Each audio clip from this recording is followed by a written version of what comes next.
Friends, good morning सभी को। आप सभी का स्वागत है बिजनेस स्टडी की क्लास में। और पिछला जो लेक्चर था उसमें हमने बात की थी डिसेंट्रलाइजेशन के बारे में, यानी कि विकेंद्रीयकरण के बारे में। तो हमारा जो चैप्टर चल रहा था delegation of authority and decentralisation, वो हमने क्या है पिछले लेक्चर में कंप्लीट कर लिया था। और आज हम बात कर रहे हैं अगला chapter, staffing meaning and importance. यानी कि ये हमारी जो मैनेजमेंट है उसका क्या है नेक्स्ट फंक्शन है। पहला फंक्शन हमारा था प्लानिंग, फिर ऑर्गेनाइजिंग, और उसके बाद थर्ड जो फंक्शन आता है वो है स्टाफिंग। तो इस चैप्टर में हम बात करेंगे स्टाफिंग का क्या मीनिंग होता है और इसकी इम्पोर्टेंस क्या होती है, क्या इसकी डेफिनेशन है, फीचर्स हैं। तो इन सभी चीज़ों के बारे में हम क्या है इस चैप्टर में बात करेंगे। तो सबसे पहले हम बात करते हैं मीनिंग ऑफ स्टाफिंग। तो स्टाफिंग का क्या मीनिंग है कि बिज़नेस ऑर्गेनाइजेशन के अंदर जो हमने स्ट्रक्चर तैयार किया है उस स्ट्रक्चर के अंदर क्या है अलग अलग जो पोस्ट हैं वो निर्धारित की गई हैं, अलग अलग पद जो हैं वो निर्धारित किए गए हैं। इन पोस्ट पे क्या है जो क्वालिफाई पर्सन है उनको नियुक्त करने की जो प्रक्रिया होती है उसको हम क्या कहते हैं, स्टाफिंग कहते हैं। यानी कि पिछले जो चैप्टर था हमारा, पिछले से पिछला चैप्टर, 2 चैप्टर हमने जो किए थे जिसमें हमने ऑर्गेनाइजिंग और डेलीगेशन ऑफ अथॉरिटी, डिसेंट्रलाइजेशन, इनके बारे में बात की। तो वहाँ पर क्या होता है कि विभिन्न पद, विभिन्न पोस्ट जो है वो डिसाइड किए जाते हैं कि बिज़नेस में कितने पोस्ट होंगे, कितने पदों पे क्या है व्यक्ति काम करेंगे। तो इस चैप्टर में हमने क्या करना है, उन पोस्ट को क्या है फिलअप करना है, हमने भरना है। जो भी क्वालिफाइंग पर्सन होते हैं उनको हमने क्या है नियुक्त करना है, अपॉइंट करना है। इसके लिए जहाँ पर ज़्यादा क्वालिफाइंग पर्सन की ज़रूरत होती है तो वहाँ पर ज़्यादा क्वालिफाइंग पर्सन लगाएंगे, जहाँ पे कम की ज़रूरत होती है तो वहाँ पर क्या है कम क्वालिफाई पर्सन को क्या है अपॉइंट किया जाता है। और इसी तरह से वर्कर है, अगर मान लो काम कर रहे हैं, कई जगह पे अनएजुकेटेड पर्सन जो हैं वो भी हम लगा सकते हैं, तो वहाँ पर उन लोगों को क्या है लगाया जाता है। इसके बाद हम बात करते हैं कैरेक्टरिस्टिक ऑफ स्टाफिंग, यानी कि स्टाफिंग के अंदर, नियुक्तिकरण के अंदर कौन कौन सी विशेषताएं हैं। तो सबसे पहला जो पॉइंट आता है वो आता है रिलेटिंग टू ह्यूमन बीइंग। तो जो स्टाफिंग है, नियुक्तिकरण है, उसका संबंध जो है वो किसके साथ है, ह्यूमन बीइंग के साथ क्या है उसका रिलेशनशिप होता है। इसके अंदर ऑर्गेनाइजेशन की तरह कोई भी पेपर वर्क की इम्पोर्टेंस नहीं होती, इसमें इम्पोर्टेंस होती है कि बिज़नेस के अंदर जो डिफरेंट पोस्ट हमने बनाई हैं उन पोस्ट पे क्या है क्वालिफाइंग पर्सन को अपॉइंट करना, और इसी को क्या कहा जाता है, स्टाफिंग कहा जाता है। तो जब हम अपॉइंट करते हैं तो इसमें हम ह्यूमन बीइंग को अपॉइंट करते हैं। तो जो स्टाफिंग की जो प्रोसेस है वो उसका रिलेशनशिप किसके साथ है, ह्यूमन बीइंग के साथ है। तो इसके अंदर हमने कई स्टेप जो है वो कंप्लीट करने होते हैं स्टाफिंग के अंदर, जैसे रिक्रूटमेंट यानी कि भर्ती करना, सिलेक्शन करना, ट्रेनिंग करना, प्रमोशन करना, ये क्या है अलग अलग स्टेप होते हैं। और सभी का रिलेशनशिप किसके साथ होता है, ह्यूमन बीइंग के साथ होता है। सेकंड पॉइंट इसमें दे रखा है ए सेपरेट मैनेजरियल फंक्शन। तो जैसे क्या है मैनेजमेंट के टोटल 5 फंक्शन होते हैं, planning, organising, staffing, controlling, directing, ये सारे जो फंक्शन हैं इसमें से क्या है एक अलग सेपरेट फंक्शन होता है स्टाफिंग। उसके बाद थर्ड पॉइंट आता है हमारा कि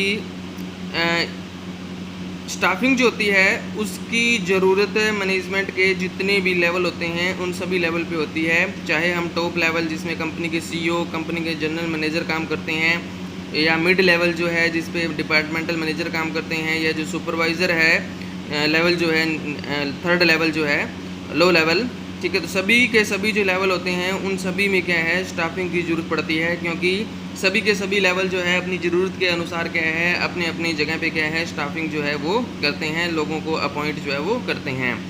फोर्थ पॉइंट आता है related to social responsibility.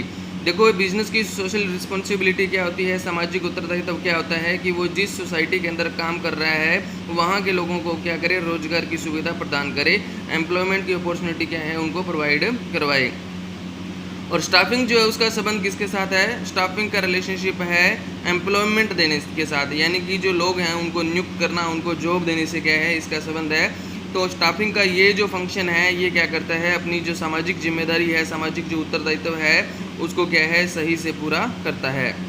Next हमारा पॉइंट आता है effect of internal and external environment, यानी कि जब हम किसी एम्प्लॉय को अपॉइंट करेंगे तो उसके ऊपर किसी भी कर्मचारी को जब संस्था के अंदर, ऑर्गेनाइजेशन के अंदर, बिजनेस के अंदर क्या है, किसी पोस्ट पे नियुक्त किया जाता है या उसको काम करने के लिए दिया जाता है, इस चीज़ के ऊपर क्या है बहुत सारे फैक्टर इफेक्ट डालते हैं, जिसमें कुछ इंटरनल फैक्टर होते हैं और कुछ क्या होते हैं एक्सटर्नल।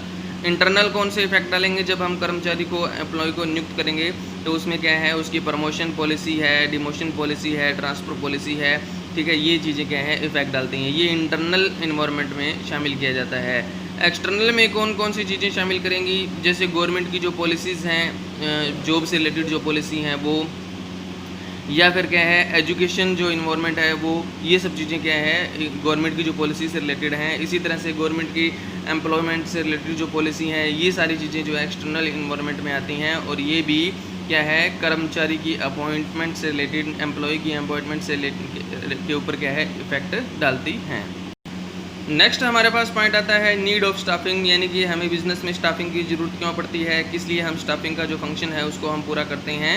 तो इसमें पहला जो पॉइंट दे रखा है वो आता है फिलिंग द रोल्स, यानी कि बिज़नेस का जो स्ट्रक्चर हमने तैयार किया सेकंड फंक्शन के अंदर, ऑर्गेनाइजेशन का जो स्ट्रक्चर तैयार किया है, उस स्ट्रक्चर को हमने क्या करना होता है यहाँ पे फिलअप करना होता है। स्ट्रक्चर का मतलब खाली स्ट्रक्चर तैयार करना है, उसमें किसी की नियुक्ति नहीं होती। तो स्ट्रक्चर तैयार करना क्या है ईजी है, लेकिन क्या है उसको अगर हम फिलअप करें तो वो क्या है काफ़ी मुश्किल काम है, क्योंकि इसके अंदर हमें ये ध्यान रखना होता है कि जिस भी पोस्ट पे हम क्या है किसी भी एम्प्लॉय को अपॉइंट करने जा रहे हैं, उसके लिए क्या क्या क्वालिफ़िकेशन होनी चाहिए, क्या मिनिमम क्वालिफ़िकेशन होनी चाहिए, किस पर्सन को हमने किन किन कंडीशन के बेस पे हमने क्या है अपॉइंट करना है।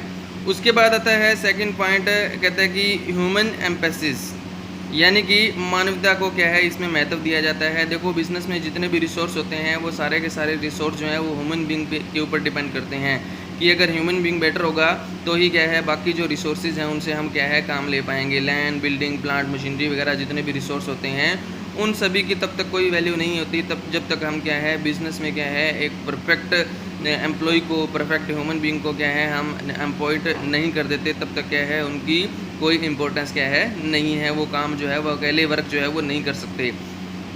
तो जब हम क्या है बिज़नेस में क्या है ह्यूमन बीइंग को या एम्प्लॉयज़ को क्या है हम अपॉइंट करते हैं, तो उसमें क्या है उनकी जो क्वालिटीज़ हैं उनके ऊपर क्या है हम ध्यान देते हैं, उसमें क्या क्या क्वालिटी होनी चाहिए, और यही चीज़ जो है वो किसको इम्पोर्टेंस देती है, ह्यूमन एम्पैसिस, यानी कि मानवता को क्या है ये महत्व देती है। नेक्स्ट पॉइंट आता है अवेलेबिलिटी ऑफ नॉलेज, यानी कि जब क्या है इस पॉइंट पे, यानी कि स्टाफिंग का जो पॉइंट है, ह्यूमन रिसोर्स से रिलेटेड जो पॉइंट है उसके ऊपर रिसर्च जब तक नहीं हुए थे, तब पहले क्या होता था कि स्टाफिंग को क्या है मैनेजमेंट का अलग फंक्शन जो है वो नहीं माना जाता था। लेकिन अब क्या है इस टॉपिक के ऊपर क्या है बहुत सारे रिसर्च कंप्लीट हो चुके हैं, इसमें अलग अलग जो मेथड हैं वो क्या है डेवलप हो चुके हैं, अलग अलग इसके जो स्टेप्स हैं, पार्ट हैं, वो भी क्या है डेवलप हो चुके हैं। तो इस वजह से क्या है इन स्टेप्स का, इन मेथड्स का बेनिफिट उठाने के लिए क्या है आज जो है इसको क्या है इम्पोर्टेंट फंक्शन जो है वो माना जाने लगा है, तो इसलिए भी क्या है इसकी ज़रूरत है। नेक्स्ट पॉइंट आता है इसके अंदर स्पेशलाइजेशन। तो इसमें क्या होता है कि आजकल के टाइम में क्या होता है कि अगर हम क्या है एम्प्लॉयज़ की स्पेशलाइजेशन जो स्किल्स हैं उनका अगर हम बेनिफिट लेना चाहते हैं, तो उसके लिए हमें क्या है प्रॉपर तरीके से क्या है स्टाफ को अपॉइंट करना पड़ेगा। और ये प्रॉपर तरीके से स्टाफ को अपॉइंट करने का जो काम है ये किसकी हेल्प से पॉसिबल होता है, ये स्टाफिंग जो फंक्शन है उसी की हेल्प से क्या है पॉसिबल होता है। इस स्टाफिंग फंक्शन में क्या है अलग अलग जो टेक्निक है, मेथड है, उनका यूज़ करके हम क्या है ऐसे एम्प्लॉयज़ को अपॉइंट कर सकते हैं जिनमें क्या है स्पेशलाइजेशन की स्किल हो, और उन स्किल का हम क्या है फ़ायदा भी उठा सकते हैं। तो ये थे हमारे point, meaning of staffing, characteristic of staffing and needs of staffing. तो यहाँ तक आपने इसको कंप्लीट करना है। नेक्स्ट जो लेक्चर होगा उसमें हम आगे बात करेंगे। ओके, थैंक यू सभी को।